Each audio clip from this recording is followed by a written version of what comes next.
I want you to try and picture the most dangerous, the most expensive cyber attack in the world right now. You're probably picturing something pretty complex, right? Right, exactly. Like dark web hackers, massive strings of malicious code, complex ransomware, that sort of thing. Oh, yeah. Like Okay. some guy in a hoodie furiously typing to break through a military-grade firewall. Yes, exactly that. But here is the reveal. One of the absolute costliest cyber crimes in the world today uses zero malware. Literally none. None at all. No coding skills required. I mean, $1 million firewall is completely useless against it. It's useless because this attack doesn't even target a computer network. Right. It targets the human brain. Yeah. Specifically, like our limbic system and our totally ingrained obedience to authority. Yeah, it completely bypasses the servers. Yeah. It just goes straight for workplace dynamics and human trust. Which is just wild to think about. Hmm. So welcome to our deep dive.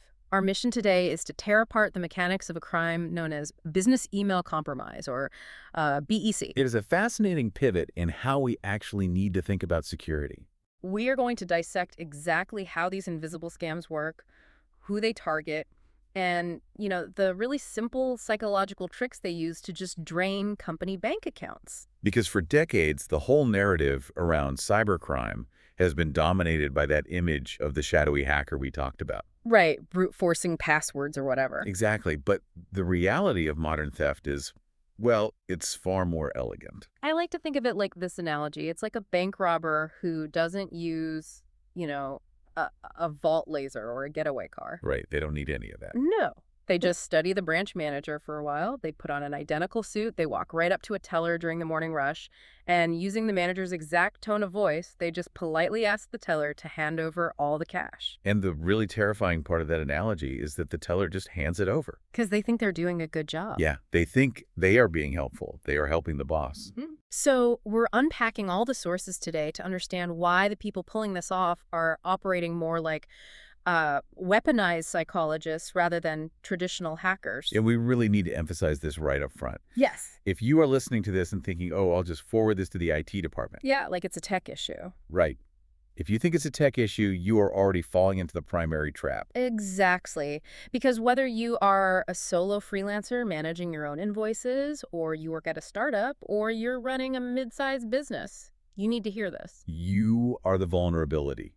You are the target.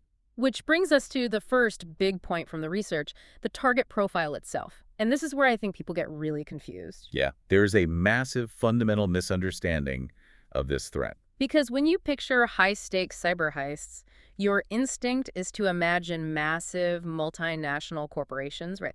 Like Fortune 500 companies in the crosshairs. Because the assumption is that criminals hunt where the most money is. Right. The deepest pockets. But wait, hold on. Logically, that makes zero sense to me when I look at the data. What part doesn't make sense? Well, if these scammers are running this highly lucrative global operation and they are draining billions globally, the sources confirm that, why are they fishing in the shallows? Ah, I see what you mean. Right, because a multinational corporation has, like, hundreds of millions in liquid cash moving around every single day. Oh, absolutely. But a 20-person startup might only have a few $100,000. Why would scammers expend all this energy crafting a psychological operation for a way smaller payout? So this is the biggest mistake people make. The fallacy of, we are too small to be a target. Okay, so unpack that for us. It basically comes down to the economics of friction. Scammers aren't optimizing for the highest theoretical payout. They're optimizing for the highest probability of a successful payout. Oh, wow. Okay, so small businesses are just easier. They are the path of least resistance. Just think about the architecture of a massive corporation for a second. Well, like all the red tape. Exactly. If a CEO at a Fortune 500 company wants to move, say, $5 million to a brand new vendor, that request has to survive a brutal gauntlet of bureaucracy. Right. There's procurement sign-offs, legal reviews, all that. Multiple departmental approvals, specialized enterprise software, rigid compliance checks. The friction is incredibly high. So wait, you're saying the corporate bureaucracy that everyone complains about constantly is actually like an accidental defense mechanism? Precisely, yes.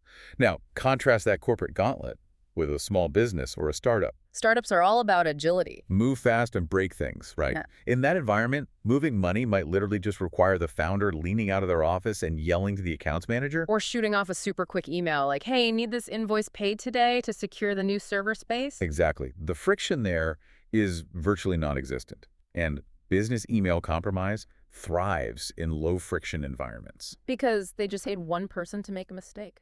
Right. The entire fraud relies on a single employee having both the authority and the physical capability to execute a wire transfer quickly. Without needing 5 other people to sign off on it. Exactly. Smaller targets have weaker security, less staff training, and much looser verification processes. Okay, I understand the structural vulnerability now. That makes total sense.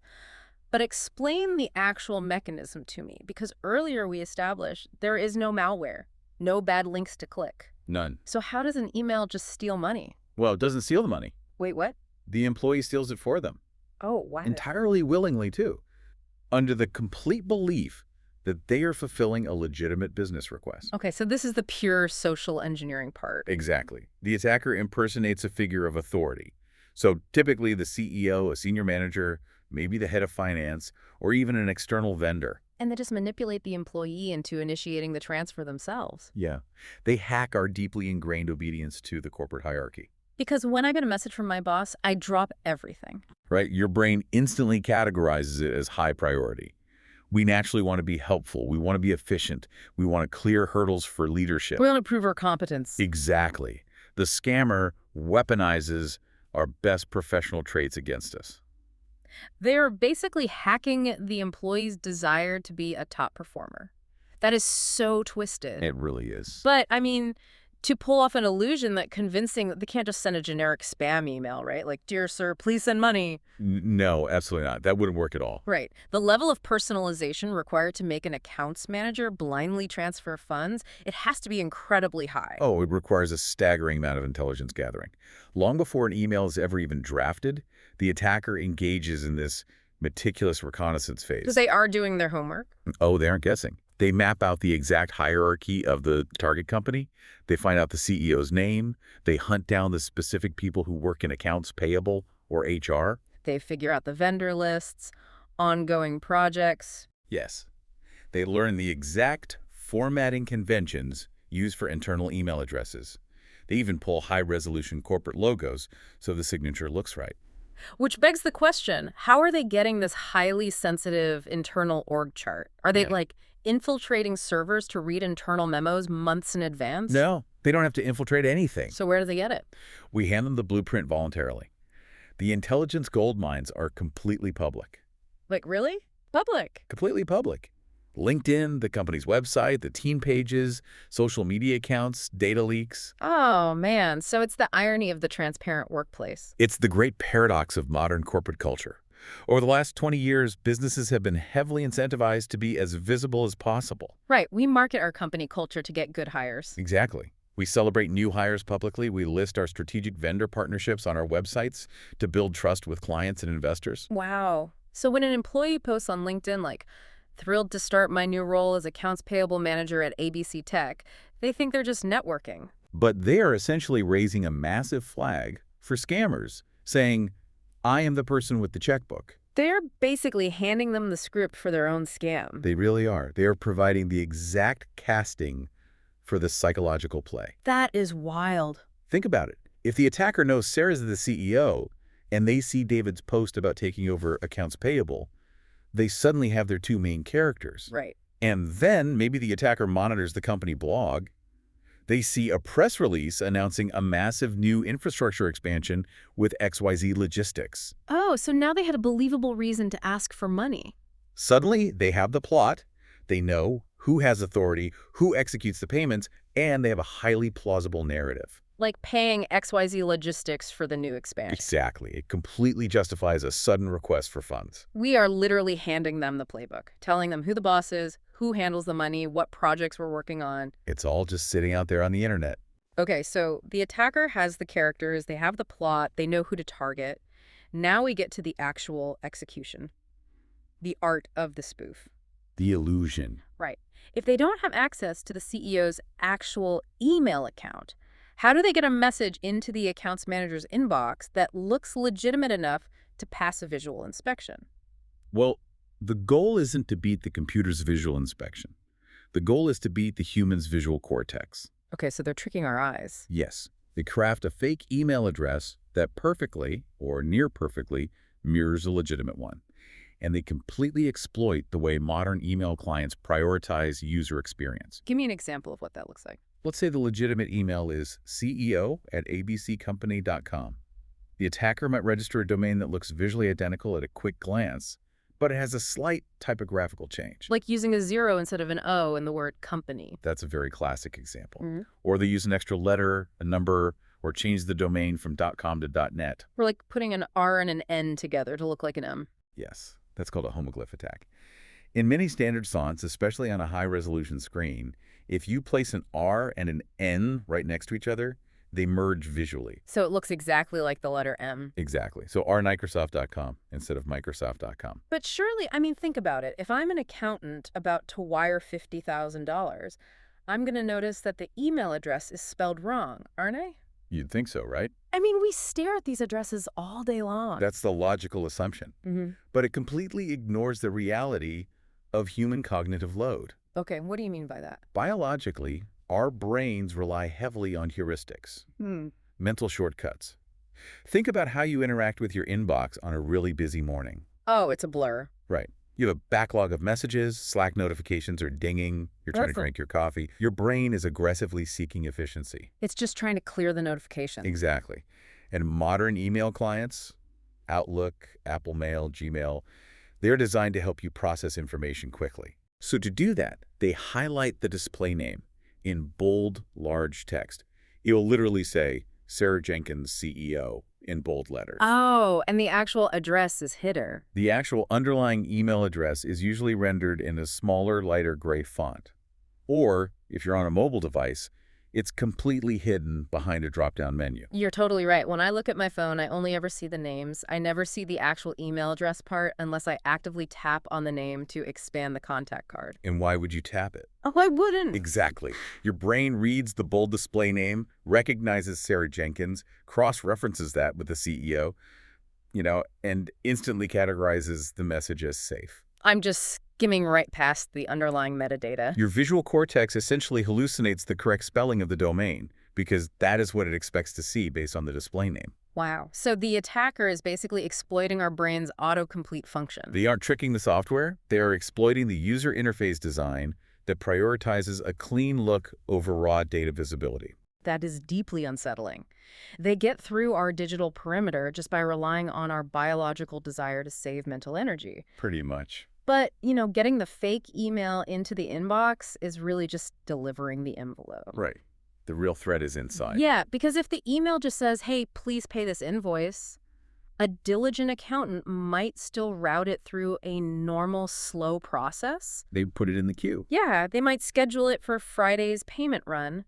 But the scammer needs the money now, right? Before the real CEO walks out of their office and shatters the whole illusion. Exactly. Time is their biggest enemy. So how do they force the employee to act immediately? How do they get them to bypass the normal Friday queue? This is where the real payload is delivered. The text inside the email is an absolute masterclass in behavioral manipulation. They weaponize urgency and panic? Yes. The attacker has to artificially manufacture a crisis. They have to shift the employee's brain state out of the analytical, logical frontal cortex and push them into the limbic system. The limbic system, right, which controls the fight or flight response. Exactly. Let's look at how they actually trigger that. There's an example in the case files that is just chilling because of how mundane it sounds. Yeah, let me actually read the exact example email from the source material because it really is so simple. It just says, "Hi, Rahul, I'm in an urgent meeting. Please transfer 4,080,000 euro to this render account immediately. This is confidential. Don't call me right now." That's barely 30 words. Barely 30 words. How does that short paragraph completely hijack someone's critical thinking? I mean, they aren't even threatening him. Those 30 words are pulling multiple, highly calibrated emotional levers all at the same time. Okay, let's deconstruct that. What's the first lever? The first lever is the artificial time crunch. Urgent meeting. Do it immediately. Need this within 10 minutes. Just putting the pressure on. Right. When humans feel rushed or panicked, Our cognitive processing narrows. We suffer from tunnel vision. We stop seeing the big picture. Exactly. The analytical part of the brain that would normally pause and say, wait, let me double check this routing number, gets completely overridden. The amygdala is basically screaming, if I don't resolve this threat right now, I am in danger. But they aren't physically in danger. They're just sitting at a desk. So the danger is what? Getting fired. Getting yelled at by the boss, losing a major deal for the company, looking incompetent. The employee isn't thinking about cybersecurity. They're thinking about self-preservation within the corporate hierarchy. If I delay this, I ruin the deal. Okay, so the urgency is the first lever. What else? The urgency alone usually isn't enough. The second lever is perhaps the most insidious one. Isolation. Look at the phrases used in that email. This is confidential, and don't inform others. They are cutting the victim off from the herd. Exactly. They are proactively preventing the employee from doing the one single thing that would expose the scam. Talking to someone else. Right. Because if Rahul can just turn his chair around and say to his coworker, hey, did Sarah just ask you to wire $500,000 to a new account? The illusion evaporates instantly. Instantly. By labeling the transaction confidential, the scammer effectively builds an invisible wall around the target. It's so manipulative. And it's a brilliant two-way mirror. It doesn't just isolate the employee, it actually elevates them. It creates a psychological dynamic known as the VIP syndrome. VIP syndrome. Wait, so the employee feels special? Exactly. They feel like a trusted inner circle operative who has been hand-selected by the CEO to handle a highly sensitive secret mission. Oh, wow. So it strokes their ego. It strokes their ego while simultaneously paralyzing their ability to seek a second opinion. That is devious. The employee sitting there thinking, the CEO trusts me with this huge secret. I can't let her down by asking a bunch of annoying questions. Precisely. And then there's the final hook in that email. Right. Don't call me right now. That is just the icing on the cake. It perfectly mimics the exact tone of a stressed-out, busy executive. It really does. No employee wants to be the nuisance who interrupts a crucial board meeting. Right. You don't want to double-check an instruction you literally just received in writing from the boss. The scammer is taking standard workplace etiquette and turning it into a weapon. And when you combine all of that, the authority bias, the fake urgency, the isolation, the ego stroking, you create a psychological cocktail that completely overrides whatever standard operating procedures the company has in place. and the employee just clicks send. They click send. You know, it's all theory until it actually happens. To truly grasp the sheer devastation of this crime, we need to look at the physical reality of the aftermath. It is devastating. Let's talk about the case study from the sources. The export company in Pune, India, because it takes all this abstract psychological theory we've been discussing and grounds it in a very painful reality. The Pune case is a quintessential example of BEC. It perfectly illustrates the timeline of the attack and the specific vulnerabilities of small to medium enterprises. Especially ones that engage in international trade, right? Yes, export companies are highly prized targets. Their regular business operations naturally involve cross-border wire transfers, currency conversions, dealing with overseas vendors. Different time zones, all that. Right. So the baseline of their normal daily workflow perfectly masks the anomalies of a BEC attack. Yeah, that makes sense. If you run a local bakery and get an email to wire funds to a foreign account, bells go off immediately. Obviously. But if you run an export business, sending funds overseas is literally just a Tuesday. So let's break down the anatomy of this specific hit. So the accounts executive at this small export firm in Pune receives an email. The display name perfectly matches the company owner. Okay. The email demands an urgent advance transfer to release a payment for a foreign client. Let's notice the layers of the narrative the scammer built there. Right. Urgent triggers the amygdala, right? Yes. Advance transfer provides the logical justification for why the money needs to leave the building immediately. Exact. And foreign client explains the unfamiliar bank details and adds high stakes to the whole scenario. The reconnaissance was flawless. Now, the amount requested was 7 lakh rupees. That's 700,000 INR. Which is a huge amount for a small firm. It is. So the employee feels the pressure. They see the owner's name. They see the familiar company logo in the email signature. They check the boxes in their head. Logo, yes. Yeah. Name, yes. Right. Their brain processes the heuristics, categorizes the request as legitimate, and they bypass any secondary checks to meet the urgent deadline. Because they failed to properly check the actual email address hidden behind the display name. Exactly. So they initiate the wire transfer. The money leaves the company's account. And then the clock starts ticking. On what is arguably the most agonizing period in any cybersecurity incident, The realization it's a window? 30-minute window of dread. Yes. Because once the transfer is executed, the artificial urgency dissipates. The task is done. The pressure is off. Right. The physiological fight-or-flight response begins to fade, cortisol levels drop, and the analytical brain slowly comes back online. You can almost picture it perfectly. The executive leans back in their chair, takes a deep breath, and maybe looks at the email one more time just to file it away. And now that they aren't panicked, the visual cortex stops hallucinating. They finally notice the domain is misspelled.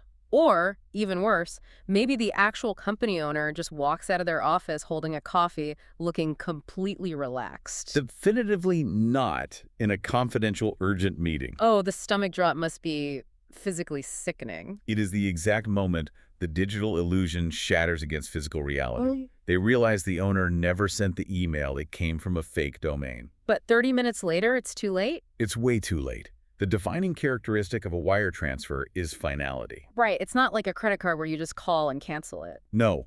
Unlike a credit card transaction that can be disputed and charged back, a wire transfer is the electronic equivalent of handing over a briefcase of cash. Once it's gone, it's gone. Once it hits the destination account, which is usually a mule account controlled by the scammers, it is immediately dispersed, often converted into cryptocurrency and scattered across multiple jurisdictions within minutes. And 700,000 rupees for a small export company? That isn't a rounding error. Not at all. It represented almost the entire monthly profit margin for that business. Wiped out in a single click. Wiped out. And this circles back to why targeting small businesses is so incredibly devastating. A massive conglomerate might have the cash reserves to absorb a hit like that. Or they have cyber insurance. Right. Comprehensive cyber liability policies, teams of forensic accountants ready to deploy. Small businesses operate on thin margins. They rarely have recovery systems to bounce back from a loss like this. A loss of that magnitude can trigger a cascade of failures, right? Missing payroll, defaulting on loans. Completely eroding the trust of the foreign clients they were supposed to be dealing with. It can legitimately be an extinction-level event for the company. I really want you, the listener, to imagine being that accounts executive during those agonizing 30 minutes, realizing a month's worth of company profit has just vanished into the ether. It's an immense burden. And we have to talk about the human collateral damage here. What happens to the accounts executive, the person whose finger actually clicked the mouse? That is the truly tragic reality of social engineering. Because the attack bypasses the software and targets the human takes the blame. They become the scapegoat. In these scenarios, the employee is frequently terminated. They may face legal action from the company. At the very least, they carry an immense psychological burden, the guilt of having bankrupted their employer. And the narrative just becomes, well, the employee was careless. Exactly. It rarely acknowledges that the employee was the victim of a highly sophisticated and meticulously researched psychological operation. Executed by professional con artists. Right. They were outmatched by a weaponized understanding of human nature. But they get treated like they just forgot to lock the front door on their way out. It's brutal. It really is. So, having mapped out the sheer devastation and the mechanics of the illusion, I think we have to pivot the tone here. We need to talk about empowerment and detection. Defense is entirely possible. Right. If our million-dollar software suites can't catch a misspelled email address and the attackers are exploiting our biological instincts, how do we train our instincts? We have to build a system that protects us from ourselves. So let's outline the survival checklist. The sources provide 5 specific warning signs to spot this before it's too late. And understanding these signs is the foundation of the defense protocol. Warning sign number 1, sudden urgent payment request, which we've talked about. Yes, the demand for extreme speed regarding a new or altered payment is the primary anomaly. Normal business operations, even urgent ones, have built-in lead times. So the sudden urgency is just the attacker trying to bypass your analytical brain. Exactly. Okay, warning sign number 2, different bank account. Like a vendor suddenly changing their payment details. This happens frequently with vendor compromise. The attacker impersonates a supplier you've worked with for years. They send a completely mundane email saying, "Please note we are updating our accounting software and migrating to a new banking partner. Route all future payments here." Which sounds incredibly boring and normal. Companies change banks all the time. They do. But changing a payment destination is the exact moment the money is diverted. You cannot accept that instruction via email alone. Right. Warning sign number 3, grammar mistakes. Though this is becoming less common with AI tools, sometimes you'll spot awkward English or just an unusual tone from the boss. Mm. If they usually write one-line emails and suddenly write 3 paragraphs, that's a red flag. Yeah, that makes sense. Number 4, don't call me. The explicit command to avoid verification. We have to retrain employees to view that phrase not as an instruction from a busy boss, but as the attacker desperately trying to protect their illusion. It's the cognitive dissonance of workplace obedience, Right. right? You have to learn to disobey the written word to protect the company. If an email tells you not to verify it, that is the exact reason you must verify it. And the final warning sign, number 5, slightly modified email address. The visual tricks we discussed earlier. Looking past the display name and scrutinizing the actual domain. So if I'm an employee encountering these signs, my internal monologue should be screaming at me to stop.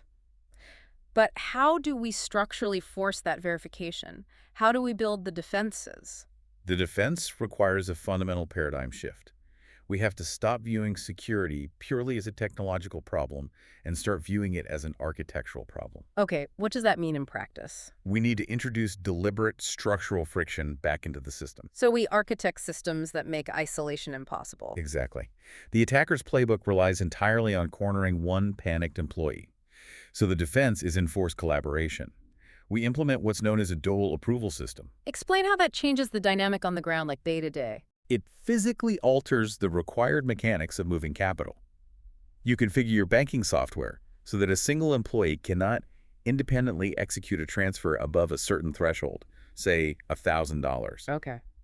The accounts manager can initiate the transfer, but it remains in a pending state until a second authorized person, perhaps the CFO or the owner, logs in from a completely separate device and approves it. So you are reintroducing the bureaucracy. Exactly. Friction is a feature, not a bug.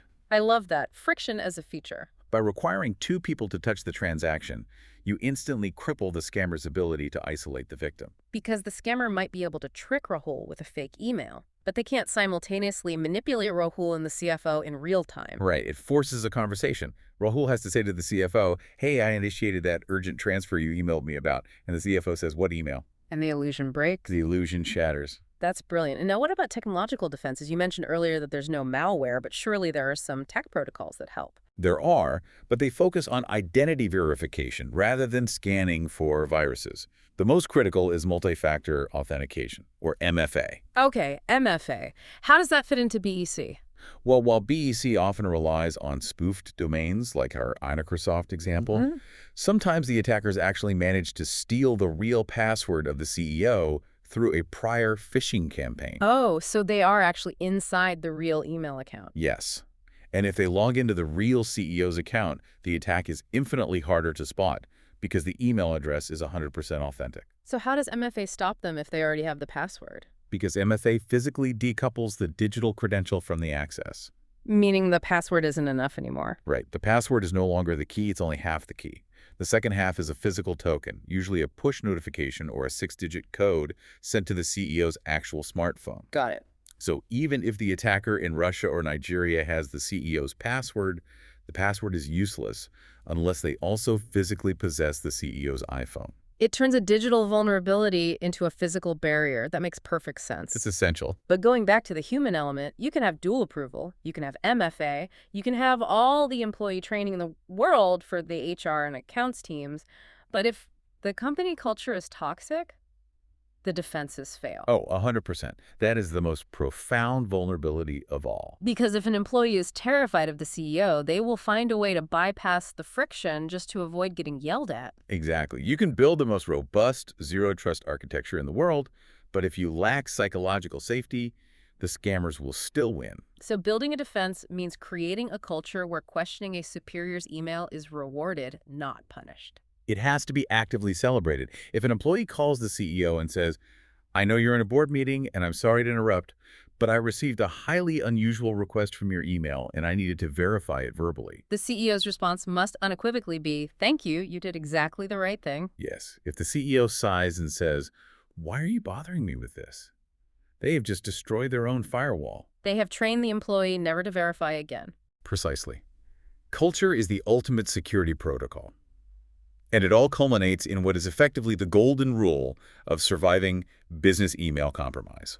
The ultimate safety rule. This is something that must be drilled into every department that touches money or sensitive data. Accounts payable, HR handling payroll, everyone. We call it the 30-second rule. Yes. Order via email, call to confirm. Order via email, call to confirm. I love that. It is the most powerful, frictionless defense mechanism in existence. Because it doesn't matter who the email appears to be from, right? It doesn't matter. It could be your CEO, your largest international client, your most trusted supplier.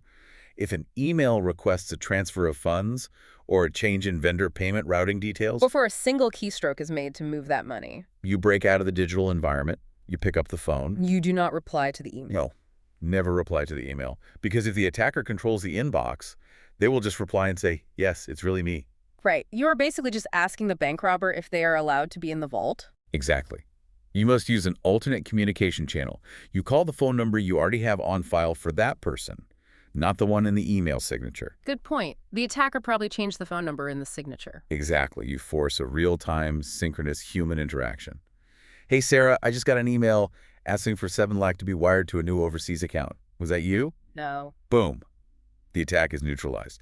A multi-million-dollar psychological operation defeated by a 30-second phone call. It is the highest return on investment of any 30 seconds you will ever spend in business. It can save millions of rupees, prevent business closure, legal issues, destroyed client trust, everything. All for 30 seconds. We started this deep dive talking about the sheer audacity of these attacks. The reality that an invisible syndicate can just scrape public data from LinkedIn, slightly misspell a domain name, and weaponize human emotions like fear and the desire to please. And they bypass every digital defense a company has built. Because they aren't hacking our silicon, they are hacking our biology. And they are operating with terrifying success. Because we have engineered our modern workplaces to be highly susceptible to this exact kind of manipulation. We really have. We've built an entire corporate ecosystem that basically worships at the altar of speed. We demand frictionless transactions. We want instant Slack replies, instant email delivery, zero latency in our workflows. But as these scams prove, sometimes the most vital business skill you can possess isn't speed. Right. It isn't blind efficiency. It's the willingness to hit the brakes. It's the courage to risk being a nuisance, to risk slightly annoying your boss, just to force a moment of verification. It really leaves you with a necessary, almost philosophical question of the architecture of trust in the modern workplace. Yeah, I mean, we've spent 2 decades trying to remove the human element from transactions to make them faster and smoother. But in a world completely saturated by digital illusions, spoofed identities, and artificial urgency, how much is a real, authentic human voice actually worth to your company's bottom line? The human voice as the ultimate firewall. That is a truly profound thought to hold on to. Well, thank you for joining us on this deep dive. Whether you're running a startup, managing a bakery, or grinding away in accounts payable, implement the 30-second rule today. Because when the bank robber walks in wearing the manager's suit, the best defense isn't a thicker vault door. It's just having the courage to look them in the eye and say, "You don't sound like the boss. Stay safe out there."